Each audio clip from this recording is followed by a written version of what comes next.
श्रीमद् भगवद गीता के जरिए व्यक्ति अपने जीवन की कई समस्याओं का हल खोज सकता है। दरअसल गीता में महाभारत युद्ध के दौरान कुरुक्षेत्र में भगवान श्री कृष्ण को जो उपदेश दिए थे वह सभी गीता में बताए गए हैं। श्रीमद् भगवद गीता पवित्र ग्रंथों में से एक है।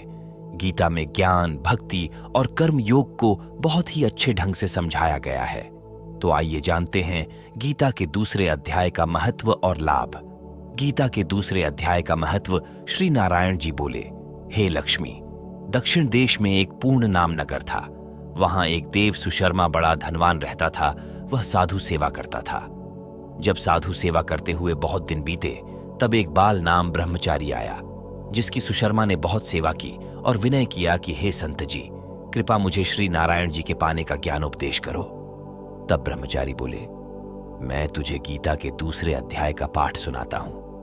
देव सुशर्मा ने कहा कि गीता जी के दूसरे अध्याय को सुनने से कोई आगे भी मुक्त हुआ है? बाल ने कहा, मैं तुझे प्राचीन कथा सुनाता हूं। एक अयाली वन में बकरियां चराता था और मैं वहां भजन करता था।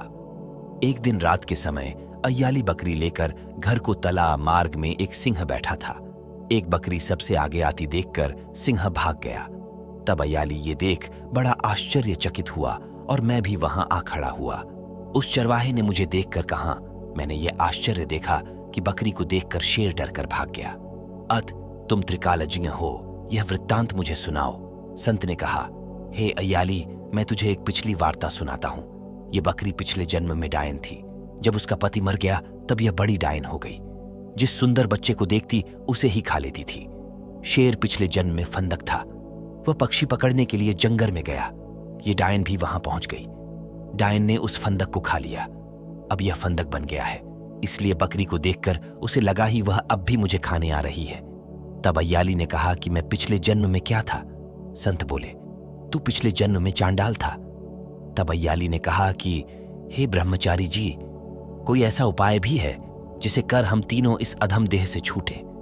तब संत बोले, हम तुम तीनों का उद्धार करते हैं। एक बात सपनो, भयानक पर्वत की कंदरा में एक शिला थी। उसमें श्री गीता जी का दूसरा अध्याय लिखा हुआ था।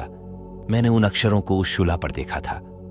अब मैं तुम्हें मन, वचन और कर्म एकाग्र करके सुनाता हूं, तुम श्रवण करो। संत ने जब गीता जी के अक्षर सुनाए तो उनको सुनते ही तुरंत आकाश से विमान आए और उन तीनों को विमानों पर बैठा बैंकुंठ लोक ले गए। ऐसी रोचक जानकारी के लिए हमारे चैनल को लाइक, शेयर और सब्सक्राइब करें।